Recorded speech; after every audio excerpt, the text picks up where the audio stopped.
Estamos en el Centro Saibaba Rosario junto a Albina Keppel, retomando la lectura a modo de círculo de estudios del milenario texto sagrado El Yoga Vasista. En esta oportunidad, continuando con la disolución cósmica, pero ahora con la temática de la aparición del ser autocreado, que era lo que habíamos terminado, Albina, de leer en el programa anterior, del jiva, de la individualización de... Sí. Así que bueno, un lindo tema. Muy lindo, y esperemos que lo podamos comentar coherentemente, porque es muy lindo, pero también es complicado. La aparición del ser autocreado. Ya el título autocreado ya nos está enseñando. Que no nos crearon, nos autocreamos. Ya con el título podríamos hablar un rato largo. Ahora te explicaré, Rama, cómo viene el jiva o alma viviente a residir en este cuerpo. El jiva piensa: tengo un tamaño, y entonces toma una naturaleza atómica y sutil. Pero solo es una apariencia producida en su imaginación. Porque acá, producida en su imaginación, porque el jiva primero es mente, piensa. Cuando piensa que tiene un tamaño, toma solo entonces, dice acá, una naturaleza atómica y sutil. Pero solo es una apariencia producida en su imaginación, ficticia, por supuesto. Igual que uno puede soñar que ha muerto y que existe en otro cuerpo. Este jiva, que en realidad tiene un cuerpo extremadamente sutil de conciencia pura, comienza a identificarse con la materia que ha imaginado en torno suyo y se convierte en algo material. Ahí es cuando encarna. Ahí cuando encarna. Y acá también quería, que cuando Baba nos dice tanto de controlar la mente, también nos dice que así como pensamos somos, y hay tantas escuelas filosóficas que también dicen lo mismo, o sea que vamos a ir viendo que todo coincide. Vasista solo nos lo va a explicar de una manera más completa. Del mismo modo que cuando una montaña se refleja en un espejo, la vemos como si estuviera dentro del espejo. El jiva, que refleja los objetos externos en movimiento, pronto comienza a creer que están en él y que él es el que hace la acción y el que siente la experiencia. Cuando el jiva quiere ver, se forman los ojos. Y acá hay una llamadita abajo, una explicación que dice: esta proposición coincide con la moderna teoría de que la función crea el órgano. Y así vamos a ver también en la naturaleza cuántos animales, ¿no es cierto?, que en un principio estaban en el agua, cuando empiezan a caminar sobre la tierra, cuando empiezan a reptar sobre la tierra, van creando patitas. Claro, la evolución de Darwin también que desarrolla. La necesidad hace crear lo material. Lo material. Lo mismo ocurre con el tacto, el oído, la lengua, la nariz y los órganos motrices, karmendriya. Primero entonces está la función, y después aparece lo denso con lo cual le vamos a captar esa función. Todos ellos se forman como resultado de los deseos del jiva, de moverse coger cosas, reproducirse, etc. Formando con todo ello el cuerpo físico, el jiva, que solo es conciencia, imagina experiencias físicas y psíquicas, es decir, externas e internas. De este modo, permaneciendo en lo irreal que parece ser real, Brahman aparece ahora como jiva y se confunde inexplicablemente a sí mismo. Se confunde de unirse, ¿no? Claro. Entra en la dualidad. El jiva se siente separado, se olvida de que es conciencia absoluta, ¿no es cierto? Y él por eso dice que Brahman, que es lo único, se confunde a sí mismo cuando es jiva. Es como si dijéramos que primero fuimos el alma y luego esa alma fue tomando los órganos de la percepción y hasta formarse en algo denso como nuestro cuerpo. Sí. ¿Te das cuenta? Entonces, ahora tenemos que hacer, como dijimos, el camino de regreso de este cuerpo denso hasta lo sutil. Y el jiva está en un estado de ilusión. Exacto. Aquí vemos cómo el jiva se va formando. El jiva ya estaba, por eso es autocreado. Sí. ¿No es cierto? Entonces, después se va densificando. Pero no deja de ser Brahman mismo. El propio Brahman. Inconsciente. Inconsciente, exactamente. El propio Brahman, que ha llegado a considerarse a sí mismo como un jiva finito, provisto de un cuerpo físico, a causa del velo de la ignorancia, capta el mundo exterior como si estuviera constituido de materia. Unas veces piensa que es Brahma, otra que es cualquier otro ser, del mismo modo que el jiva imagina que es esto o lo otro, y se ata a sí mismo a la ilusión de un mundo imaginario. Cuando aquí dice unas veces piensa que es Brahma, estamos ya hablando del creador, no de la conciencia infinita que es Brahman. Pero todo es mera imaginación o pensamiento. Incluso en este momento no hay nada creado.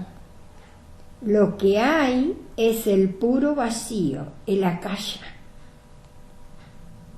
El creador Brahman no pudo haber creado el mundo tal cual era antes de la disolución cósmica, porque en aquella disolución Brahma alcanzó su liberación final.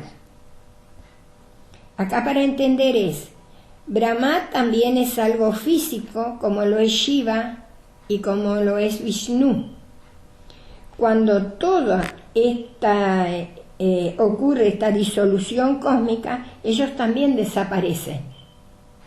Desaparecer entre comillas, porque vuelven a ser la conciencia cósmica. Vuelven a ser Brahman. Vuelven a ser Brahman. Que es lo único que siempre estuvo. Sí.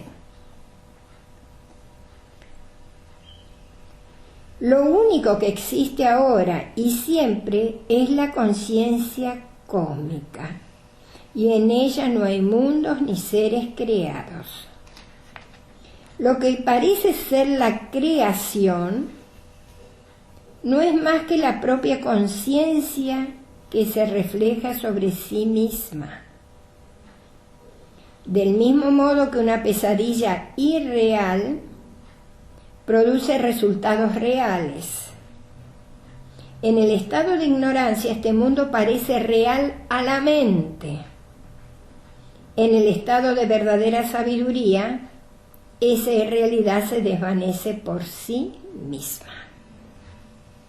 Eso es lo que estamos adquiriendo nosotros ahora. Sabiduría. para llegar, ¿no es cierto?, a experienciar que somos el ser, que somos la conciencia cósmica. Como ya te he dicho, Rama, este mundo construido por el sentimiento del ego y los numerosos objetos de la experiencia no ha sido creado y por tanto no existe. Lo que existe es Brahman, la existencia absoluta. Igual que una persona que sueña parece crear muchas criaturas en su interior, sin abandonar por ello su propia realidad única, el absoluto, por su mero pensamiento o deseo, hace aparecer en su seno innumerables criaturas, sin sufrir el menor cambio o íntima alteración. Volvemos siempre a lo mismo, ¿no es cierto? Todo lo creado está dentro de la conciencia cósmica, no la altera para nada. La forma de esta conciencia cósmica, también conocida por Virat, es de la naturaleza de la conciencia. Nada tiene que ver con la materia. La forma cósmica de la conciencia pura puede compararse al largo sueño de una persona dormida, en el que aparecen palacios, carrozas y todo tipo de objetos. El aparente espectador y su espectáculo solo son formas pensadas de esta conciencia que refleja sus propios pensamientos en ella misma. El ser cósmico solo existe de nombre y se multiplica también nominalmente.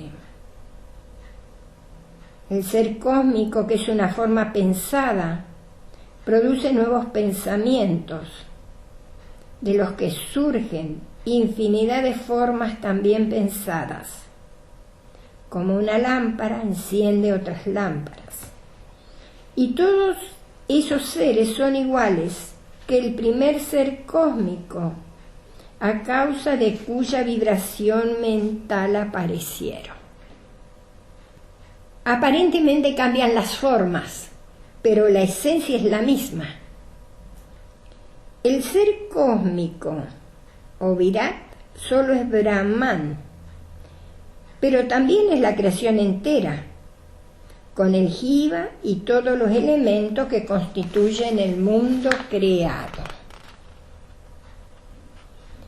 El Jiva no es ni uno ni muchos. ¿Por qué no es ni uno ni muchos? Es porque es conciencia cósmica.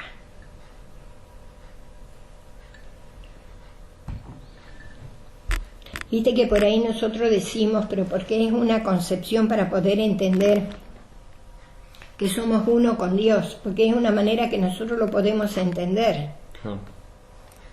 Ni siquiera somos uno con Dios, estamos en Dios, estamos en la conciencia cósmica. Sí, por eso a mí el término yo soy Dios nunca me gustó, porque es como que veo una separatividad, una dualidad en ese yo soy Dios. Me gusta más el decir solo Dios, ¿no? O... Claro, porque no hay nada...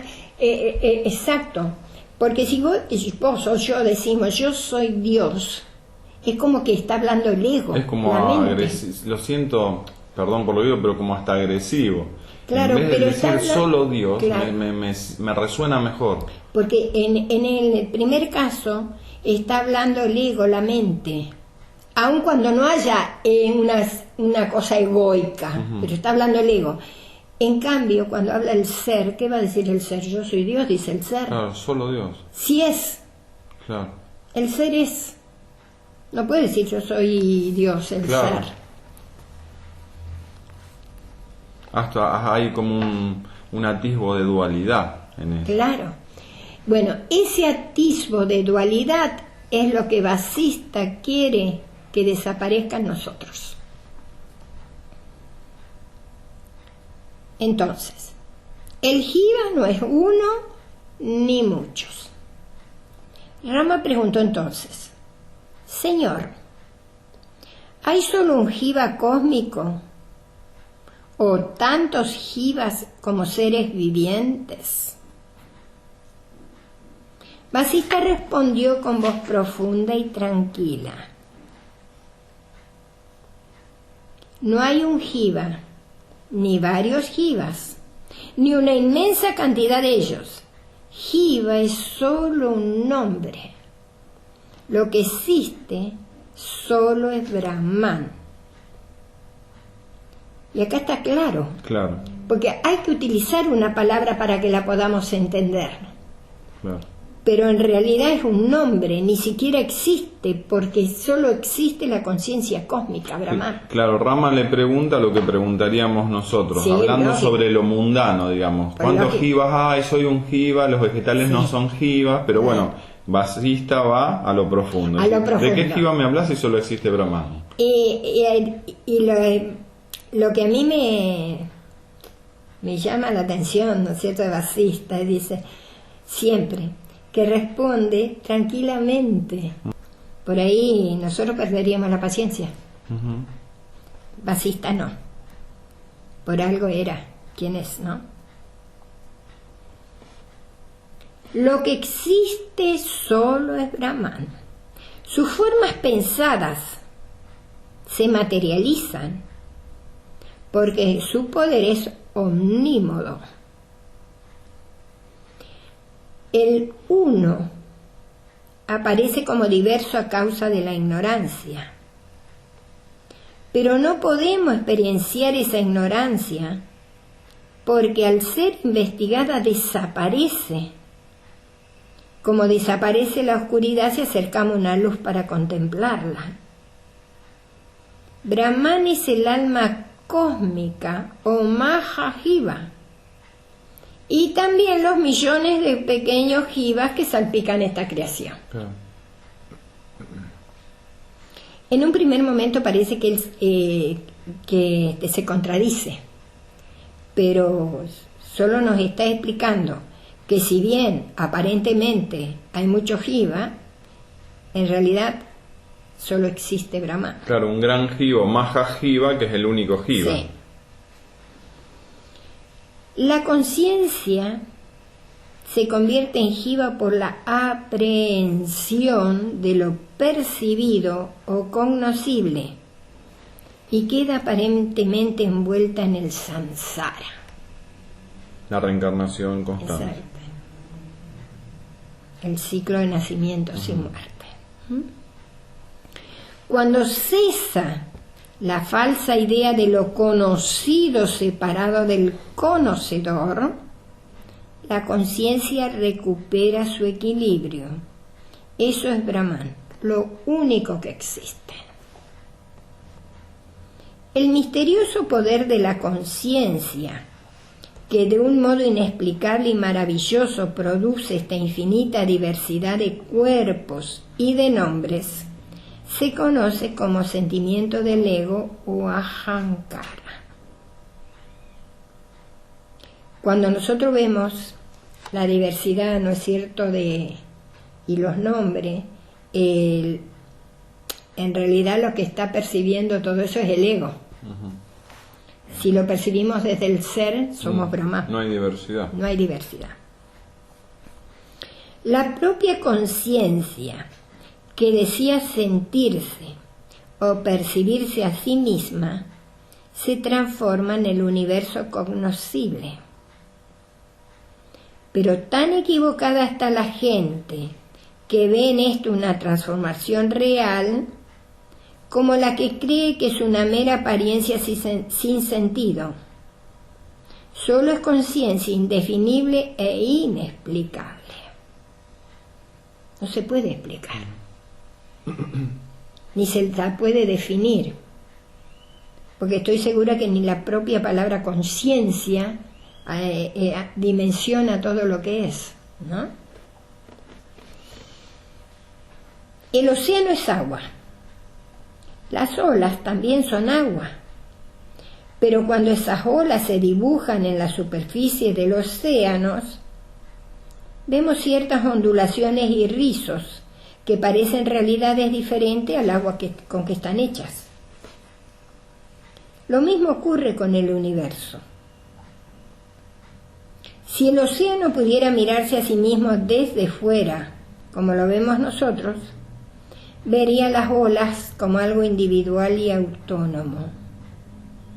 Del mismo modo, la conciencia que se ve desde afuera de sí misma ve a los individuos como seres independientes, y así nace el sentimiento del ego. Este es el maravilloso y terrible juego de la conciencia que conocemos como universo. Aquí está hablando de lo denso, ¿no?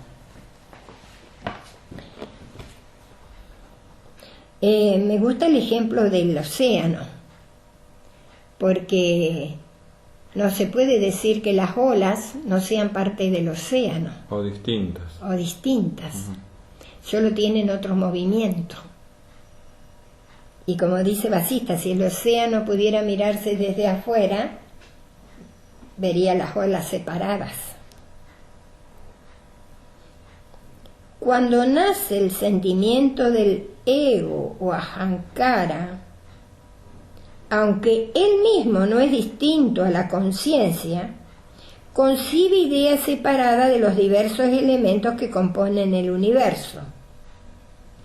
Y en la unidad nace la diversidad.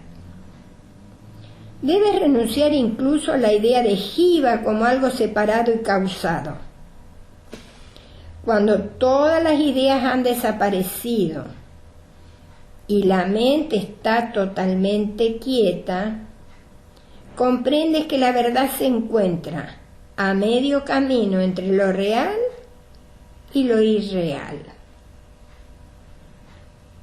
Nosotros no podemos saber lo que es real y lo que es irreal, porque la realidad que concedemos a las cosas es una proyección de nuestra mente completamente irreal. ¿Qué quiere decir? Que nuestra mente es irreal porque en algún momento va a desaparecer también. Ahora nos ayuda, pero en algún momento desaparece. Y es nuestra mente, que es irreal, la que nos hace ver la irrealidad. Claro, por eso dice que no podemos saber lo que es real y lo que es irreal. Claro. Si nosotros viéramos una manera de decir, ¿no es cierto? Con el ser, no veríamos esa irrealidad. Sí, sí. Veríamos la unidad. ¿Te das cuenta? Pero bueno, la vemos con la mente.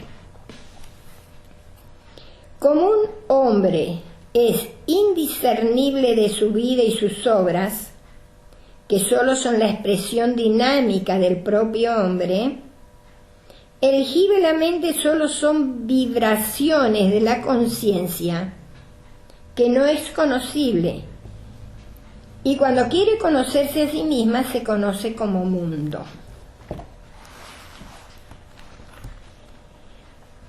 Esa conciencia es también la que piensa que no puede ser herida, ni quemada, ni mojada, ni secada, porque es eterna, omnipresente, invariable e inmóvil.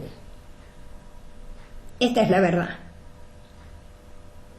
A la gente le gusta confundir a los demás con complicados argumentos, tal vez porque se siente tan confundida como ellos. Pero nosotros, Rama, debemos superar esa confusión. La gente ignorante y estúpida imagina cambios en lo invariable, pero en la visión de los sabios que poseen el conocimiento del ser, la conciencia no sufre cambio alguno. Esto es lo que tenemos que comprender. Todo lo que vemos sufre cambios. Hoy este edificio está, mañana no. Una montaña está, pero dentro de millones de años ya no. Todo sufre cambio, menos la conciencia. Si nosotros nos apegamos solo a esto, de saber que todo es conciencia, Horacio, nos vamos a ahorrar muchos dolores, confusiones, sufrimientos, ilusiones. ¿Te das cuenta? Mientras seguimos jugando el juego.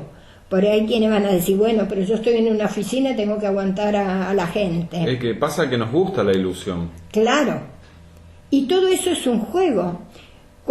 Es como estamos realizando una obra teatral. Cuando terminó la obra, ya no existe nada de eso. Uh-huh. Eso es lo que tenemos que llegar a tomar conciencia, por lo menos con la mente finita que tenemos. Nos gusta ir a ver películas, nos gusta ser actores de nuestra película. Y después nos quejamos del sufrimiento y demás. Me diste una idea, lo dice Baba. Baba dice cómo es la conciencia cósmica. Que es como una pantalla. La conciencia cósmica es la pantalla de cine. Y en esa pantalla se pueden ver reflejadas infinidad de historias. Pero a la pantalla no le afecta. La pantalla sigue siendo pantalla. Y cuando se terminan de pasar las películas, ¿qué queda? La pantalla. La pantalla. Pero ese es un ejemplo extraordinario y es de Baba. Como te he dicho, Rama, en un primer pensamiento, la conciencia se despliega como akasha, como espacio. Después aparece como aire, dotado de la propiedad del movimiento. Luego aparece como fuego, agua y tierra, con los diferentes minerales.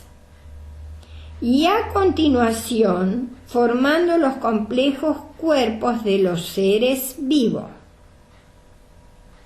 Puesto que lo único que existe en todo momento es la conciencia, tanto puede decirse que la akasha y el mundo existen como que no existen.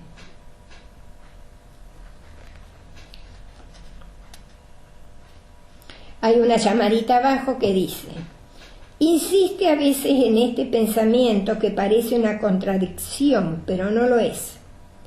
El espacio y el mundo existen en la mente, que a su vez existe en la conciencia, pero no existen como algo independiente de la conciencia.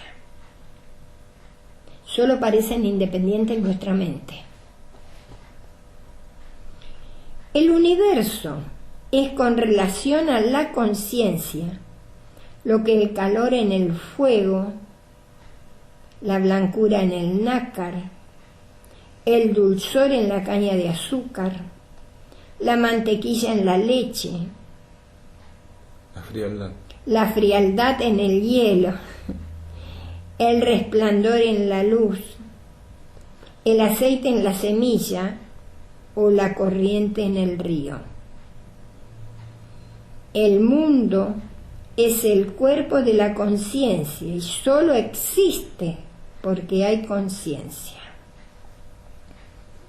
Y viene bien el ejemplo, porque no habría río, si no hay agua no hay río. Uh-huh. ¿Te das cuenta?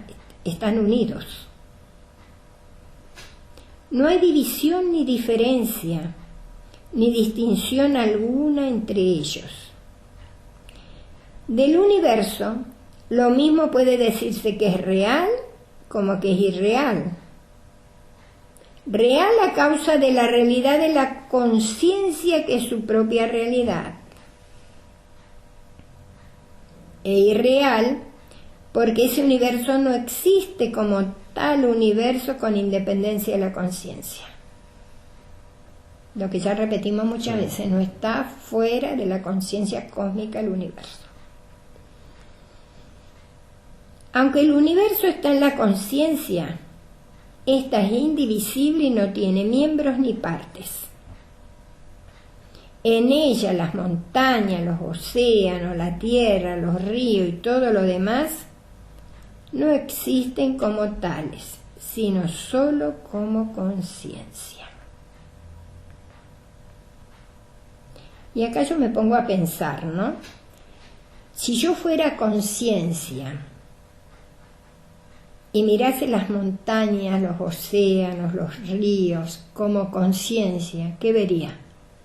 Conciencia. Conciencia. Como los miro con la mente, entonces veo ríos, montañas, mares.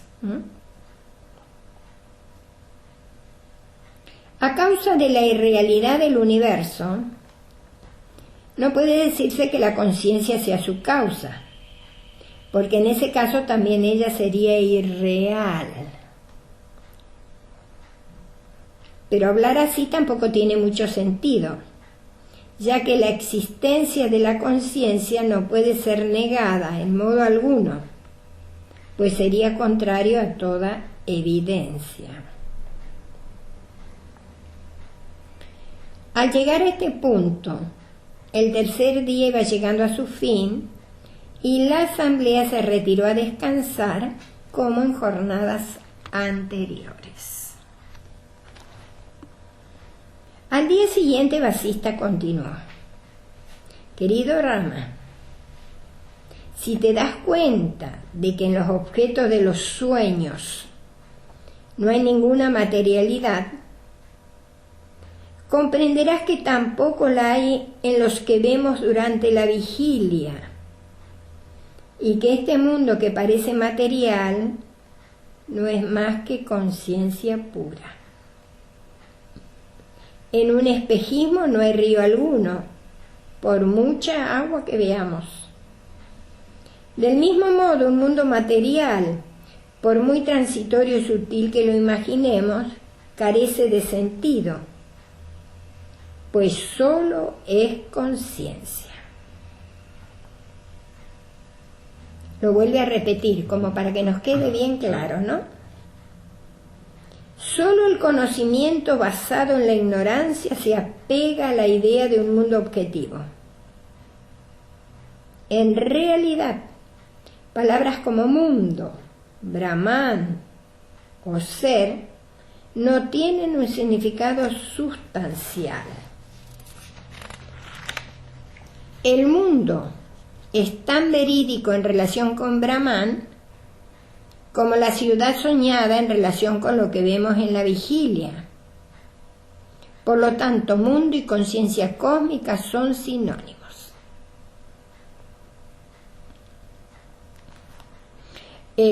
Acá nos va a dar una historia, pero creo que está bastante claro, Horacio, ¿no es cierto?, de que todo está dentro de la conciencia cósmica, nada hay fuera. Por lo tanto, si nosotros lo vemos con la mente, vamos a ver la separatividad, y si lo vemos desde el ser, vamos a ver la unidad. Bueno. Historia de Padma y Lila. Para dejarte esto tan claro como el cristal, voy a contarte la historia del rey Padma y su esposa Lila. Escucha con atención. Hace mucho tiempo, Rama, había un rey de la tierra llamado Padma, perfecto en todos los sentidos por su naturaleza y conducta. Rendía honor y gloria a su dinastía. Honraba las tradiciones religiosas, como el océano respeta la autoridad de la orilla. Vencía a todos sus enemigos, como el sol derrota las tinieblas. Acababa con los malvados, como el fuego destruye un puñado de heno. Los santos recurrían a él como los dioses recurren al cielo, pues era la verdadera morada de la virtud y de la gloria. En el campo de batalla hacía temblar a sus enemigos, como un vendaval agita a las frágiles enredaderas. Era muy ilustrado y dominaba con destreza casi todas las artes y las ciencias. Para el rey Padma no había nada difícil de conseguir, como para el señor Narayana no hay nada imposible. El rey tenía una esposa de nombre Lila, hermosa y delicada, que parecía la diosa Lakshmi encarnada en la tierra. Su voz era suave, su paso lento y gracioso. Su sonrisa recordaba la fría belleza de la luna. Era tan atractiva y dulce como la miel. Sus brazos eran tersos y delicados, su cuerpo claro y puro como las aguas del sagrado Ganges, y su contacto producía la misma felicidad que las aguas de este bendito río. Estaba muy enamorada de su esposo y sabía perfectamente cómo servirle y complacerle en todo momento. Estaba tan unida al rey que compartía todas sus alegrías y preocupaciones, reflejando fielmente sus estados de ánimo, excepto cuando el rey se ponía furioso, momento en el que ella se sentía atemorizada y confusa. El rey Padma y su esposa Lila vivían una existencia ideal. Disfrutaban de la vida de un modo correcto y prudente. Eran jóvenes y lozanos como los dioses, y sentían un amor puro e intenso el uno por el otro, sin hipocresía ni artificio de ninguna clase. Un día, la reina Lila pensó: mi esposo, el más hermoso de los hombres, me es más querido que mi propia vida. ¿Qué puedo hacer para que él y yo vivamos juntos eternamente?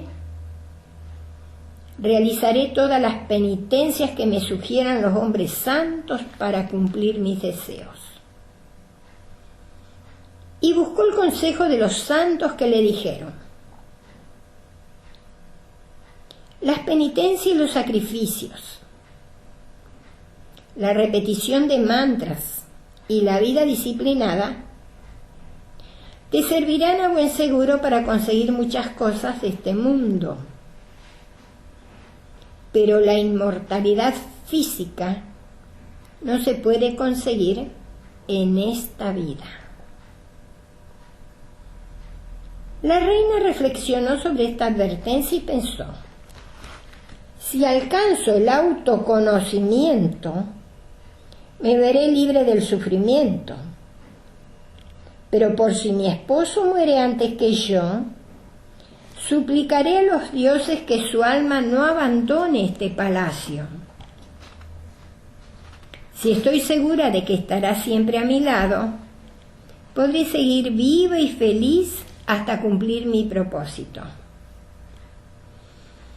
Después de decidirlo así, y sin consultar con su marido acerca de ello, la reina comenzó a hacer penitencias para implorar aquel don a la diosa Sarasvati.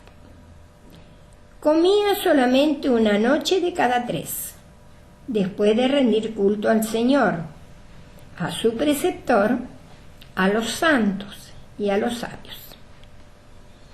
Estaba absolutamente convencida de que sus esfuerzos darían el fruto deseado, y esta convicción le compensaba por todos los sacrificios. No dejó de atender a su esposo normalmente para que no notara sus privaciones, puesto que no le había revelado su intención. Después de 100 días de practicar estos sacrificios nocturnos, la diosa Sarasvati se le apareció y le otorgó su bendición. Lila le rogó con devoción: Divina Madre, concédeme 2 favores. 1, que cuando mi esposo abandone su cuerpo, su alma permanezca en este palacio. Y otro, que siempre que eleve mi oración hacia ti, pueda verte como ahora te estoy viendo. Sarasvati le concedió ambas peticiones y desapareció de su vista. El tiempo pasó de forma inexorable. El rey Padma, herido en una dura batalla, murió en su palacio. La diosa Sarasvati, que contemplaba el dolor inconsolable de la reina, se apiadó de ella como las primeras lluvias se compadecen de los peces abandonados en el barro seco. Y habló a Lila de esta manera: Hija mía, cubre el cuerpo de tu marido con flores. De este modo no se pudrirá y continuará en palacio junto a ti como me pediste. Así lo hizo Lila, pero no estaba satisfecha y se sentía como un hombre rico que ha caído en la más espantosa pobreza. Invocó de nuevo a la diosa Sarasvati, que apareció ante ella y le dijo: ¿Por qué lloras, hija mía? Tu sufrimiento es una ilusión como el agua de un espejismo. La reina le preguntó angustiada: Dime dónde está mi esposo, te lo ruego. Sarasvati le respondió: Hay 3 tipos de espacio: el espacio físico o Bhutta-kaya, el espacio mental o Chitta-kaya y el espacio infinito de la conciencia o Chitta-kaya, que contiene a los otros 2.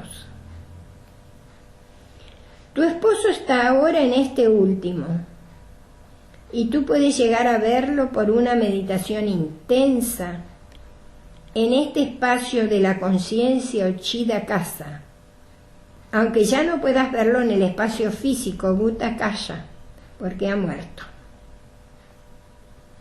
La inteligencia finita se mueve sin cesar en el espacio infinito o Chitta-kaya. Si abandonas todos tus pensamientos, te encontrarás allí y comprobarás la unidad con todas las cosas. Por lo general, solo el que ha comprendido perfectamente la inexistencia del universo puede experienciar este espacio, pero tú lo conseguirás por mi gracia. Aquí no quiero dejar pasar por alto estos 3 términos que hemos leído, Horacio, sí, que es el Bhutta-kaya o espacio físico, sí, Chitta-kaya, el espacio mental, y Chitta-kaya, que es el espacio infinito de la conciencia. Porque esto lo vamos a ver en muchísimas partes y páginas de aquí hasta el final del libro, y vamos a dejarlo en claro ahora, para que después ya no tengamos que volver atrás, ¿no? Y le decía que estaba en el último, el de la conciencia. En el de la conciencia. Porque nosotros tenemos en cuenta el espacio físico Bhutta-kaya. Sí. Pero muy pocas veces tenemos en cuenta el espacio mental o Chitta-kaya. Que nos contiene, y después está el otro que contiene a los otros 2. Que contiene a los otros 2. Y en esta existencia nuestra de Bhutta-kaya, de físico, vivimos inmerso en lo mental. Y todo lo que nosotros, fíjate, el espacio físico es este cuerpo, Sí. ¿no es cierto? Ocupa un espacio, un lugar físico. Estamos sentados en una silla, estamos acá. Pero con el espacio mental o chitta-kaya, nosotros podemos ir a cualquier parte. Estamos acá, podemos pensar en este instante que estamos en India y estamos en India, en Prayanti Nilayam, o podemos pensar que estamos en la luna, o podemos pensar que estamos recorriendo el universo. O podemos pensar que somos conciencia. ¿Te das cuenta? Eso sería lo mental. El segundo, digamos, es espacio. El segundo espacio, que generalmente estamos inmersos en el Bhuta-kaya y en el Chitta-kaya. Pero tenemos que llegar a ese espacio infinito de la conciencia, o Chitta-kaya, que contiene a los otros dos, porque dentro de la conciencia está todo. Claro, y que Sarasvati le decía a la reina Lila que su marido fallecido estaba en ese estado. Exacto, porque ya vimos todos los valores morales que tenía. Claro, ya había ascendido. Sí, ya estaba, digamos, en contacto, ¿no es cierto?, con el Chitta-kaya, o sea, con la conciencia. No olvidemos estos tres, ¿no es cierto?, Bhuta-kaya, Chitta-kaya y Chitta-kaya, porque lo va a repetir infinidad de veces. Del Chitta-kaya, espera que lea algo, para que después no volvamos atrás, ¿no es cierto?, para que quede bien claro lo que es el Chitta-kaya, porque el Bhuta-kaya como que lo comprendemos, el Chitta-kaya lo comprendemos o lo imaginamos, pero el Chitta-kaya es más difícil. Acá la diferencia en las letras en sánscrito es el segundo, que es el espacio mental. Chitta-kaya es con T, Sí. y el de la conciencia es con D. Con D. Chitta-kaya. Sí, bueno. Voy a leer algo que aparte, pero para que nos quede un poquito claro, nada más.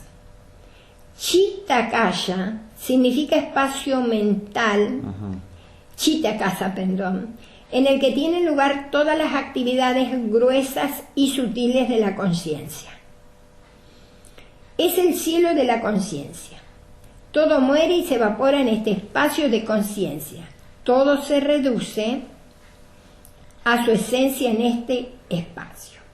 Incluso la mente, que es conciencia condicionada, junto con el intelecto y el ego, se funde en el espacio de la conciencia pura, incondicionada, a través de los caminos de la devoción, el conocimiento y la acción.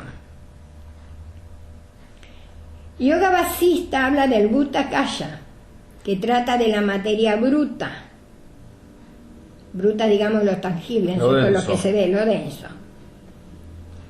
Chitta-kaya, que trata con los conceptos mentales, y Chitta-kaya con el Atma. Con la conciencia. Exactamente. Estos son espacios proyectados por la mente, pero todos los espacios se reducen a uno, es decir, al espacio último, que es el verdadero yo propio. Entonces, queda claro, ¿no es cierto? Chitta-kaya, la conciencia, el espacio de la conciencia absoluta. Ahí estaba el rey Padma. Seguimos. La inteligencia finita se mueve sin cesar en el espacio infinito Chitta-kaya. Si abandonas todos tus pensamientos, te encontrarás allí y comprobarás la unidad con todas las cosas. Eso le decía Sarasvati a la reina. A la reina, al día. Por lo general, solo el que ha comprendido perfectamente la inexistencia del universo puede experienciar este espacio, pero tú lo conseguirás por mi gracia. Lila, entonces, como la diosa le indicaba, y se sumió en una profunda meditación. En poco tiempo alcanzó el más elevado estado de conciencia, ajeno a cualquier distracción del pensamiento, que se conoce como Nirvikalpa Samadhi. Cuando estaba en el infinito espacio de la conciencia, o Chidakaya, pudo ver al rey Padma, con un cuerpo sano y poderoso sentado en su trono y rodeado de muchos reyes postrados ante él, mientras un grupo de sabios santos entonaban los Vedas en presencia de sus ejércitos. Estaba muy sorprendida, porque eso debía significar que los que acompañaban al rey también estaban muertos como su esposo. Ella lo veía todo, pero ellos no podían verla a ella, porque lo que uno piensa solo es visible para el que lo piensa y no para los demás. Por la gracia de la diosa Sarasvati, Lila volvió a su palacio y vio a sus doncellas dormidas. Las despertó y les pidió que llamaran a los ministros y otros componentes de la corte que había visto en su samadhi. Varios mensajeros fueron rápidamente despachados para convocarlos, y muy pronto la corte del rey Padma estuvo llena de ministros, sabios, funcionarios, parientes y amigos. Al verlos a todos con vida, Lila se alegró muy sinceramente, pero seguía perpleja y pensaba: es muy extraño que esta gente parezca existir en dos lugares al mismo tiempo. En la región que contemplé en mi meditación y aquí mismo frente a mí. Lo mismo que una montaña se ve dentro de un espejo y fuera de él, estos seres se ven dentro de la conciencia y fuera de ella. Pero ¿cuál es su imagen real y cuál es su mero reflejo? Se lo preguntaré de nuevo a Sarasvati. El mundo real y el mundo reflejado. Invocó a Sarasvati e inmediatamente la vio sentada ante ella.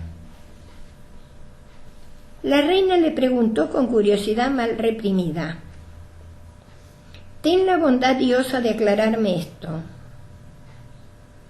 Aquello sobre lo que se refleja este mundo es extremadamente puro y sin partes, y no puede ser objeto de percepción. Este mundo existe como una reflexión en el interior de la mente y como materia sólida en el exterior. Pero ¿cuál es la realidad y cuál su mero reflejo? Sarasvati le respondió: dime primero qué entiendes por real y por irreal. Lila contestó: considero real que yo estoy aquí y que tú estás frente a mí. La región en la que mi esposo se encuentra en este momento la considero irreal. Sarasvati dijo entonces: ¿cómo puede algo irreal ser efecto de algo real? El efecto es igual que la causa. No hay diferencia esencial entre ellos. Incluso en el caso de un vaso de barro que puede contener líquido, mientras que su causa, la arcilla, no puede hacerlo, esta diferencia solo se debe a causas accidentales. Un efecto material o sustancial solo se produce por una causa del mismo tipo. ¿Cuál crees que es la causa sustancial o material del nacimiento de tu esposo? Lila no acertaba a contestar. La diosa añadió: Cuando no ves ninguna causa inmediata y presente de un efecto, supones que esa causa debe existir en el pasado, en la memoria.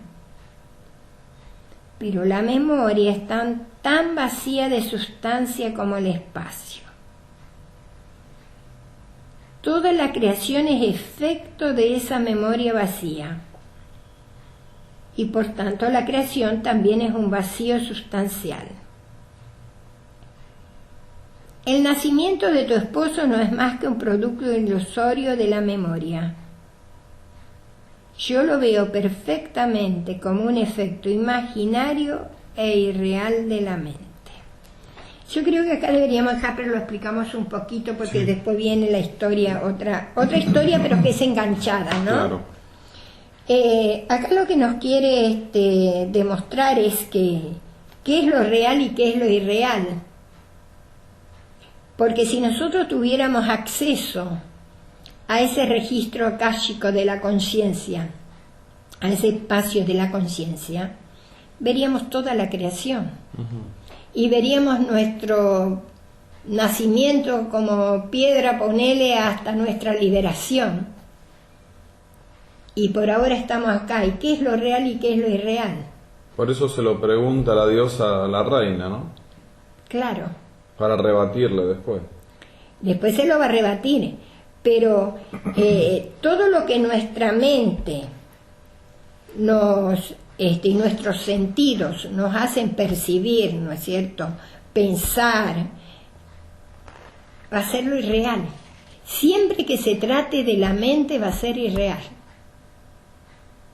Y yo creo que es bueno dejarlo aquí porque lo otro es también... Sí, porque sigue con muchas historias Sarasvati que trata de... O sea, esto lo cuenta Vasista, ¿no es cierto? Sí. Pero cuenta la historia de Sarasvati, cómo trata de iluminar a la reina, y le cuenta muchas historias, estoy viendo, y siguen y siguen. Porque ahora viene toda la parte, ¿no es cierto?, que va a tratar de lo que es lo onírico, digamos, lo que es la vigilia, porque tiene mucho que ver con todo lo que veníamos viendo, ¿no? Que nosotros pensamos que lo que nuestra mente nos dice o lo que nuestros sentidos perciben es lo real, es así. Claro, y le va a hablar de las vidas pasadas de la reina, ¿no? Como para darle sabiduría. Para darle sabiduría, para ilustrarlo y para que nosotros también lleguemos a comprenderlo mejor. Qué interesante esto. Es muy interesante, porque si nosotros tuviéramos la posibilidad de ver nuestras vidas pasadas en ese registro akáshico, digamos, que queda todo grabado, claro. ¿Quiénes somos? ¿El que estamos acá ahora o aquellos que vemos que fuimos? Claro, y acá también hay un título que dice, como si fueran viajes astrales, ¿no? Le dice el viaje espacial de Sarasvati Lila. Sí. Así que y es un viaje astral, sí. Claro, sí. Sí. Los que quieran no esperar hasta el programa que sigue, en el libro el que lo tiene, y si no se los mandamos por mail, nos lo piden a saibabarrosario@gmail.com. En la página 77 es que quedamos. El que quiera seguir, página 77. Y si no, esperan el próximo programa, que vamos Dios mediante a seguir. Sí, porque está muy interesante. Y aparte, cómo nos quiere hacer ver mediante ejemplos de historias, ¿no? Que realmente nosotros a veces nos preocupamos por lo que estamos pasando o viviendo en este periodo cortito de existencia. Albina, dentro de esta conciencia cósmica, ¿no? Sí, Sarasvati, para los hindúes, es la diosa del sabiduría, conocimiento, y también tiene que ver con los conocimientos musicales y de arte y de todo. Sí, también, pero no te olvides que esos también son sutiles. Sí. ¿Viste? La música también, nada más que después un instrumento la puede interpretar, pero también viene de sonidos sutiles. Así que bueno, la reina invocó justo a la diosa de la sabiduría. Claro, es decir, Lila, al estar al lado de su esposo, viste que decía que ella también era como un reflejo, reflejaba lo de su esposo. Sí. Ella sabía a quién invocar para tener y muchas veces nos pasa en el ejemplo de ella, ¿no es cierto?, que a lo mejor en el caso nuestro por apego no queremos que una persona que nos es muy querida, muy llegada a nosotros, muy, digamos, por así como son nuestros padres o nuestro esposo, nos dejen, se vayan. Sí, o se vayan a otro plano y uno esté en otro distinto, Claro. alto o bajo, y queremos estar en el Exacto. mismo. Queremos estar en el mismo, que es lo que le pasó a ella, porque a Lila, como yo ya lo leí, ¿no? Sí. Le faltaba ese pasito. Ujú. Ella todavía estaba Claro. apegada a su esposo. Claro, el rey lo había logrado. El rey lo había logrado, ella no. Pero ella, por una gracia De la diosa de la Sarasvati. diosa Sarasvati, lo va a lograr. Ujú. Pero esa gracia tampoco es gratuita. Eso significa que Lila ha tenido su trabajo Claro, en un vidas esfuerzo, anteriores, ¿no un es cierto? Y ha esfuerzo. hecho su esfuerzo. Claro. A nosotros nos va a costar un poquito más, como dice ahí, ¿no es cierto? Porque tenemos primero que tener este conocimiento, reflexionarlo, practicarlo, desarrollarlo y luego lo vamos a experienciar. Así que bueno, Albina, muchísimas gracias. Continuaremos Dios mediante con esta maravillosa historia de Sarasvati a la reina, narrada por el sabio basista al príncipe Rama, ¿no? Y que aparte nos va a mostrar fehacientemente lo que es irreal y lo que es real. Ujú. Un atisbo ya tenemos, Ujú. pero se ve que todavía nos falta un paso. Muchísimas gracias, Albina. Nos vamos a reencontrar entonces en el próximo programa. Como dijimos, estamos en la página 77 de un libro de 700 páginas, así que vamos por el 10% de este maravilloso texto sagrado. Gracias, Albina. Gracias, Howard. Gracias, Howard. Gracias, Howard. Gracias, Howard. Gracias, Howard. Gracias, Howard. Gracias, Howard.